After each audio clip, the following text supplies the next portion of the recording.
मैं अभी दे दूंगा भाई। हाई कमान, अभी मैं आपसे बात कर रहा हूँ, हाई कमान का निर्देश आता है कि आप इस्तीफा दे दें, मैं इस्तीफा दे दूंगा। हाई कमान के निर्देश में ये जिम्मेदारी मैंने ली है। हाई कमान बोले मैं तत्काल इस्तीफा दे दूंगा। आपसे बात करते हुए यदि फोन आ जाता है तो मैं चल दूंगा यहाँ से वापस। मुझे इस पद का मोह नहीं है।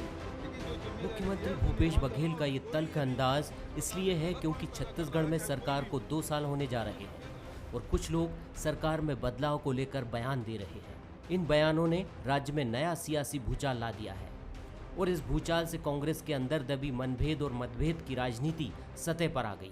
दरअसल इस भूचाल के पीछे मंत्री टीएस सिंहदेव का वह बयान भी माना जा रहा है जिसमें उन्होंने मुख्यमंत्री के पद को आलाकमान की मर्जी पर निर्भर बता दिया था। आप शायद परिवर्तन की बात कर रहे हैं, मुख्यमंत्री की बात कर रहे हैं। ये सारी बातें देखिए हाईकमांड की रहती हैं। कार्यावधि किसी की फिक्स नहीं रहती। वो 2 दिन भी हमने देखा है, अर्जुन सिंह जी 2 दिन भी मुख्यमंत्री रहे और हमने देखा है कि 15-15 साल भी मुख्यमंत्री रहते हैं। तो वो समय और परिस्थिति के हिसाब से हाईकमांड निर्णय लेता है।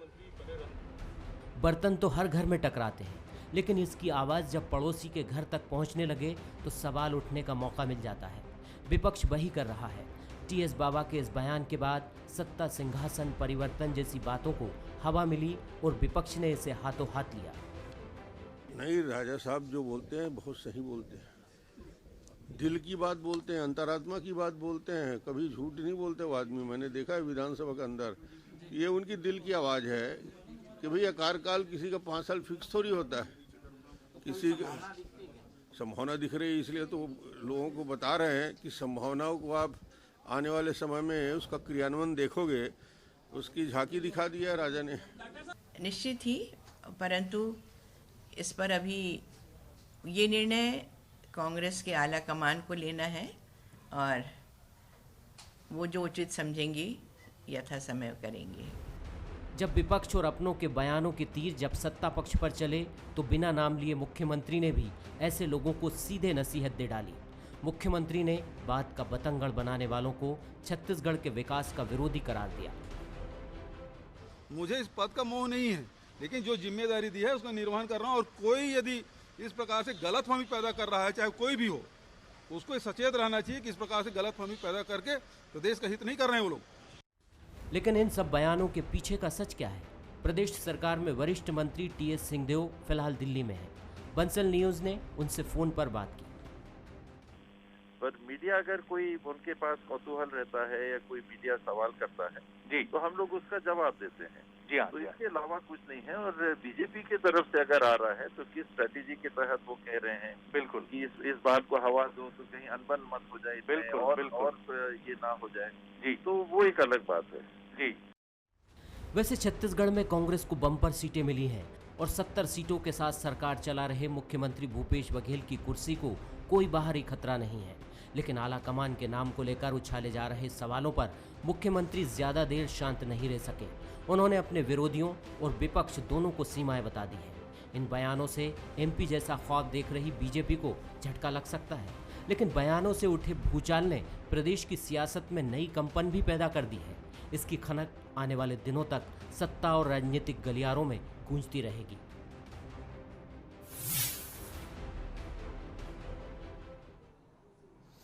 नमस्कार, स्वागत है आपका। मैं हूं अभिषेक शुक्ल। मुख्यमंत्री के आज के बयान के बाद छत्तीसगढ़ की सियासत में थोड़ी हलचल जरूर मच गई।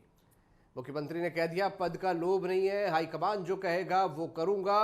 और उनके इस बयान से 2 साल जब पूरा होने जा रहा है तो 2.5 साल वाली जो बात है उसको लेकर उन्होंने साफ कर दिया कि बतंगड़ बनाने की कोशिश कुछ लोग कर रहे हैं और ये छत्तीसगढ़ के विकास के विरोधी हैं।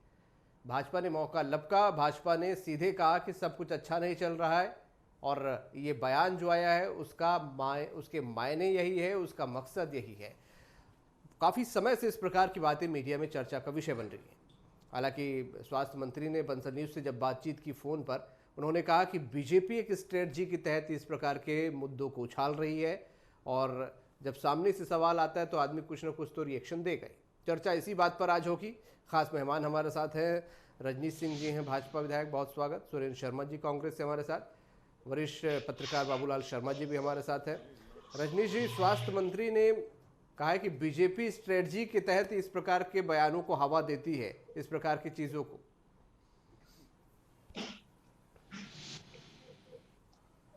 अभिषेक जी, जो आज का नया घटनाक्रम दिखा है, अब उसमें बीजेपी कहाँ से आ गई? हम तो, आप लोग पूछते हैं, हमारे वरिष्ठ नेताओं से आप पूछते हैं तो उसका एक जवाब देते हैं, बीजेपी का इसमें क्या है? माननीय वरिष्ठ नेता, कद्दावर नेता, मंत्री टीएस बाबा जी ने कहा था कि भाई हमने मुख्यमंत्री 2 दिन का भी देखा है और 15 साल का भी देखा है। और आज जो बात सरगुजा में माननीय मुख्यमंत्री जी ने जिस तेवर के साथ कहा है कि मैं अभी छोड़ दूंगा, अभी जो लोग ये बात करते हैं वो विकास के विरोधी हैं, ऐसे लोग तो किसको समझा रहे हैं? बीजेपी का इसमें कहाँ है? मुख्यमंत्री जी का बयान और उनके मंत्री का बयान, जो कद्दावर मंत्री हैं, बीजेपी इसमें कहाँ से आ गई? और जो बात छत्तीसगढ़ में सरकार बनते साथ ही जो बात चल रही थी मीडिया के माध्यम से और अन्य माध्यमों से कि 2.5 साल का कार्यकाल है, तो ये खुद कांग्रेसी तय करें उनका क्या कार्यकाल ऐसा हुआ है, नहीं हुआ है। भारतीय जनता पार्टी इसमें कहाँ से बीच में आई कि वो भारतीय जनता पार्टी को, मुख्यमंत्री और मंत्री को भारतीय जनता पार्टी लड़ा रही है? ये तो कांग्रेस है, ठीक, जिनका राष्ट्रीय स्तर से लेकर प्रदेश में अंदरूनी राजनीतिक अंतर्कलह ठना हुआ है। और सबसे बड़ी बात अभिषेक जी, शुरू से हम जिस बात को बोलते आ रहे हैं कि इसके कारण राज्य सरकार के गठन के बाद छत्तीसगढ़ में विकास के सारे काम ठप हैं, जो हितग्राही मूलक योजनाएं थी सारी बंद हो गई हैं। और हम जो बार बार बात बोल रहे हैं कि हर मुद्दे पर सरकार फेल है, और इसके पीछे का कारण यही है कि जो शुरू से ही टकराहट चल रही है। अब इसमें आला कमान को तय करना चाहिए, उनको इसमें निर्णय करके हस्तक्षेप करके बोलना चाहिए कि ऐसी कोई बात है। सुरेंद्र शर्मा जी, इसमें इस पे टिप्पणी ले लेता हूँ। सुरेंद्र जी, आज जो बयान आया है मुख्यमंत्री का, उन्होंने कहा आलाकमान जो फैसला करेगा मैं वही करूंगा, और उन्होंने सचेत भी किया ऐसे लोगों को जो इस बात को हवा दे रहे हैं, पतंगड़ बना रहे हैं।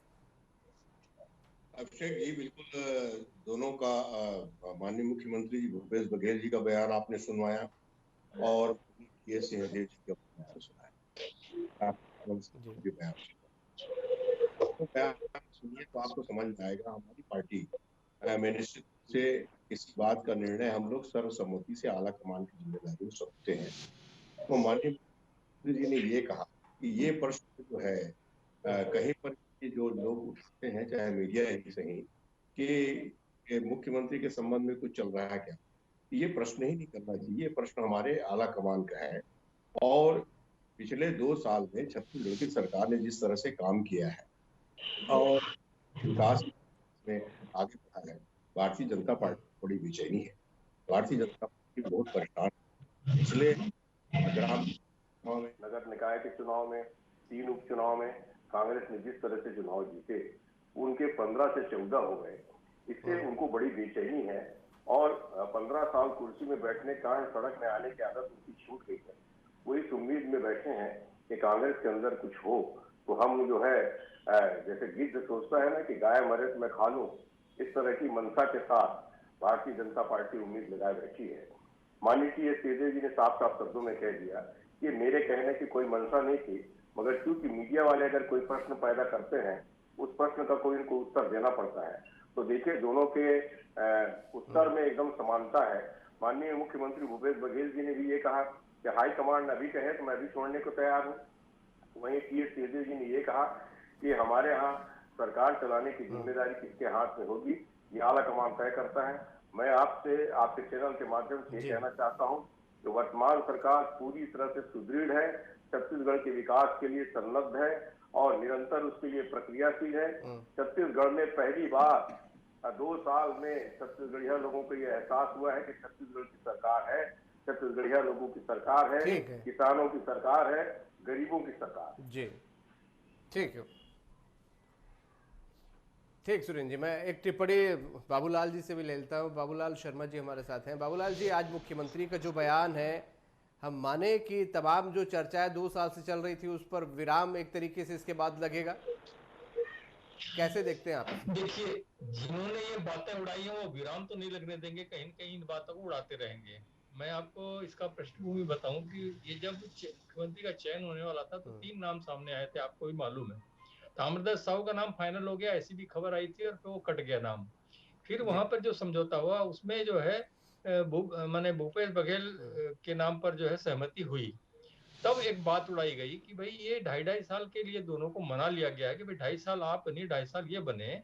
और उसमें टीएस बाबा ने ये अनुमति दी है कि पहले भूपेश बघेल बने। तो ये बात उड़ी थी, और ये बात कितनी सच है ये तो यही लोग बता पाएंगे जो अंदर खाने में जाकर बात करते हैं। आपको याद होगा कि टीएस बाबा के बगले पर बहुत सारे विधायक उस टाइम जुड़े हुए थे, लग रहा था कि टीएस बाबा मुख्यमंत्री बन जाएंगे। तो उस बात को हाईकमान ने अपने ढंग से मैनेज किया, वहां से बात उड़ी।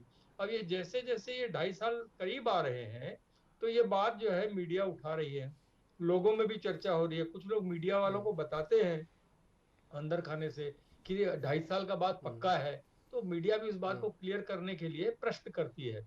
तो जब कोई प्रश्न करेगा किसी के साथ में, तो एक निष्ठावान कार्यकर्ता जो कहना चाहिए, वही बात भूपेश बघेल मुख्यमंत्री ने कही कि भाई मुझे अगर अभी फोन आ जाए आपसे बात करते हुए तो मैं यहीं से चला जाऊंगा, मुख्यमंत्री नहीं रहूंगा, मैं इस्तीफा दे दूंगा। तो ये एक निष्ठावान कार्यकर्ता का परिचायक है कि उन्होंने बिल्कुल सही जवाब दिया।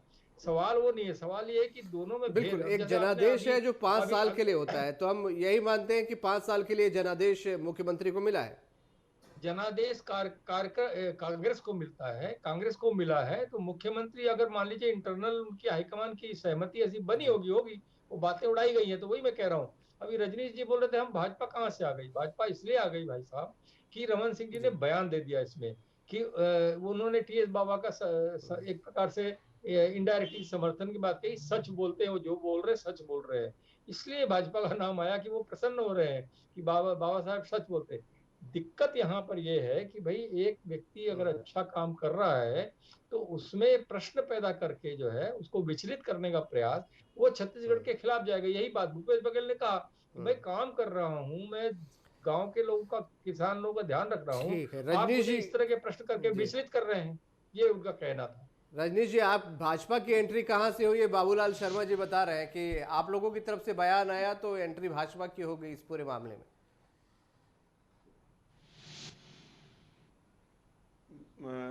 देखिए अभिषेक जी, बाबूलाल जी बहुत वरिष्ठ पत्रकार हैं, छत्तीसगढ़ के राजनीतिक जो खबरें हैं उनको बड़ा गहराई से विश्लेषण करते हैं। लेकिन अभी आप ही जब चर्चा के दौरान चल रहा था कि बाबा साहब ने कहा है कि पत्रकारों ने जो प्रश्न किया उसके प्रति प्रश्न पर मैंने उत्तर कहा, और आज माननीय मुख्यमंत्री जी ने जो पत्रकार लोग पूछे उनका जवाब वो भी दिए। माननीय रमन सिंह जी का बीच में आना कैसे हो सकता है? आप लोग जाके पूछे कि भाई मुख्यमंत्री जी ये बोल रहे हैं, कद्दावर मंत्री ये बोल रहे हैं, आपका क्या कहना? तो उन्होंने कहा कि जो टीएस बाबा जी जो कह रहे हैं वो ठीक कह रहे हैं, हमने 2 दिन का भी मुख्यमंत्री देखा है और 15 साल का भी देखा है, यही बयान दिया था ना उन्होंने। तो इसी का तो समर्थन किया है ना कि बाबा साहब ने ठीक कहा है। लेकिन इसमें मैं एक चीज जोड़ना चाहता हूँ, शायद बाबूलाल जी भी इससे सहमत होंगे कि कांग्रेस में संवादहीनता की जो बात है वो कहाँ तक है। कोई छोटे मोटे प्रवक्ता, कांग्रेस के कोई नेता जिला स्तर के, प्रदेश स्तर के बोल देते वो अलग बात है। एक कद्दावर मंत्री और मुख्यमंत्री जिनकी आपस में बात हो सकती है जब कोई बात नहीं है, जैसा कि सुरेंद्र शर्मा जी बोल रहे थे हमारी सरकार स्थिर है, तो कौन बोल रहा है कि अस्थिर है करके? हम तो बोल रहे हैं कि 70 का मेजॉरिटी है, आपको बहुत अच्छे से चलाना चाहिए, जो वादा किए हैं उसको निभाना चाहिए। तो ये संवादहीनता चूंकि कांग्रेस में, आपको याद होगा कि राष्ट्रीय स्तर पर एक हेमंत बिस्वा शर्मा जी हैं, अभी मंत्री हैं असम से, वो कांग्रेस के बड़े कद्दावर नेता थे। वो जब राहुल गांधी जी जब अध्यक्ष थे तो उनसे मिलने गए तो उनको ऐसा महसूस हुआ, बाद में उन्होंने इस बात का जिक्र भी किया कि राहुल गांधी जी से जब मैंने बात करने की कोशिश की तो वो कुत्ते को अपना बिस्किट खिला रहे थे, मेरे तरफ देखे नहीं, बात नहीं की। तो इस स्थिति में माननीय मुख्यमंत्री जी और माननीय जो कद्दावर मंत्री बाबा साहब है ये बात भी कर सकते थे कि मीडिया में, एक दिल्ली में है, एक सरगुजा में, कभी कोई कहीं रहता है, तो जो ये बोल रहे हैं तो क्या ये भारतीय जनता पार्टी अंतर्द्वंद करवा रही है? हम लोग इसी बात को बोल रहे हैं कि भारतीय जनता पार्टी इसमें कहीं पर कुछ नहीं है। आप लोग मध्य प्रदेश में देखे हैं कि माधवराव सिंधिया जी ने कहा कि यदि जो हम घोषणा करके आए वो पूरा नहीं हुआ तो मैं रोड पे उतरूंगा। माननीय मुख्यमंत्री जी ने कह दिया कि जिनको रोड पे उतरना है उतर जाएं। वहीं से शुरुआत हुई है, ऐसी शुरुआत यहाँ भी हो रही है। तो इसमें भारतीय जनता पार्टी कहाँ से आ गई? हम क्या कर रहे हैं? अब यदि इनमें आपस में तालमेल है, बात करें, एक साथ रहें, अच्छा काम करें, हम तो ही चाहते हैं। बहुत अंतर है, 70 का बहुमत यहाँ पर है। सुरेंद्र जी, भाजपा बोल रही है कि आप लोगों के बयान आते हैं उस पर भाजपा का रिएक्शन होता है, आप लोग बयान ही ना दें। ये मध्य प्रदेश का उदाहरण दिया भाई रजनीश भाई ने कि सड़क पे आने की बात हुई, तो ये इससे एक मनसा समझ में आती है कि जो दिल में चाहत होती है ना, वो जबान पे आता है, मगर हकीकत ये है छत्तीसगढ़ की स्थिति में ऐसी कोई बात है नहीं। और मैं अभी स्मरण दिलाना चाहता हूँ, 2 दिन पहले सभी नेता पूरे के पूरे मंत्री पत्रकार वार्ता में, और इस तरह की जो बातें हैं वो वास्तविक में एक तरह से कहा जाए तो इसको मीडिया ट्रायल एक तरह का होता है, एक सनसनी, और उससे अगर भारतीय जनता पार्टी खुश होना चाहती है तो खुश हो ले, मगर मैं कहता हूं कि इस खुश में रहने की आवश्यकता है नहीं कि यहाँ पर कुछ होने वाला है। छत्तीसगढ़ में सभी नेता एकजुट हैं, कांग्रेस पार्टी एकजुट है, सरकार एकजुट है, और सरकार अपना काम करने में लगी हुई है, और इसमें किसी भी तरह के उम्मीद भारतीय जनता पार्टी के लिए है नहीं। इनको अभी काफी लंबे समय तक संघर्ष करने की आवश्यकता पड़ेगी, सड़कों पर आने की आवश्यकता पड़ेगी, उसकी तैयारी है। 15 साल तक कुर्सी में बैठे बैठे जो आराम तलबी की आदत पड़ गई है, उससे बाहर आने की कोशिश भारतीय जनता पार्टी करना चाहिए, ऐसा मेरा मानना है।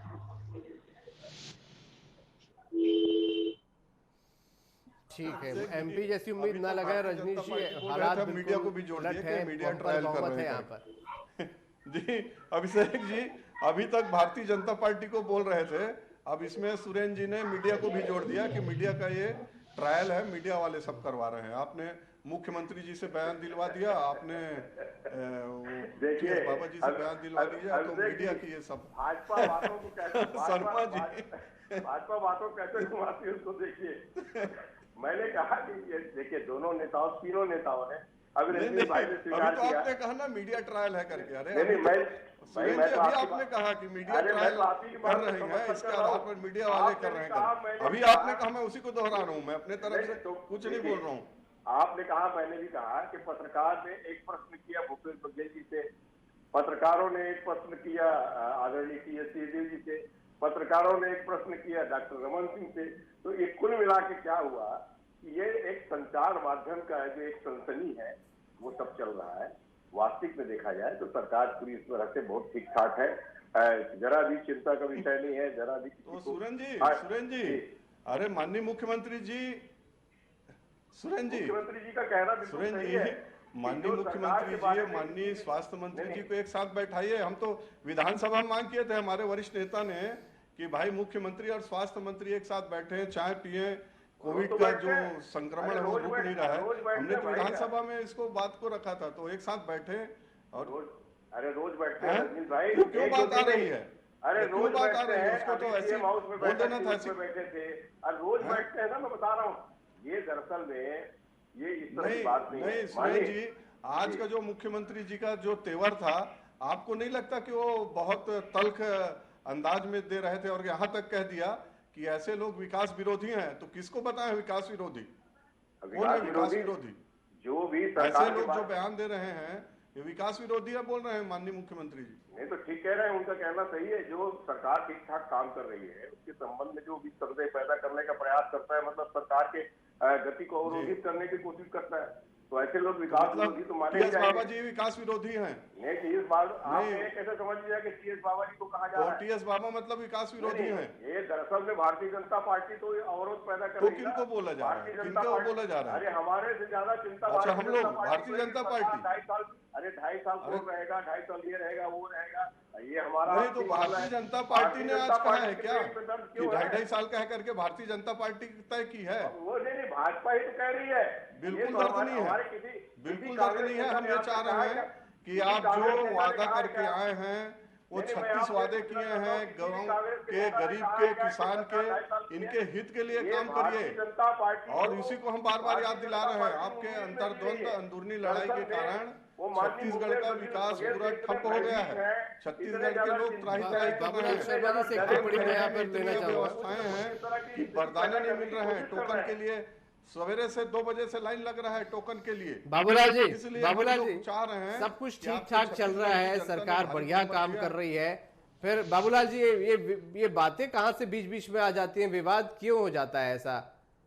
सरकार 2 साल बढ़िया से पूरा करने जा रही है, फिर ये इस प्रकार की बातें क्यों आ जाती हैं बार बार? बाबूलाल जी देखिए मैं आपको पृष्ठभूमि बताता हूँ। सरगुजा जिले में सारी की सारी सीटें विधानसभा की जो है बाबा साहब मुख्यमंत्री बनने वाले हैं, इस प्रचार के कारण वहां पर सारी की सारी सीटें मिली।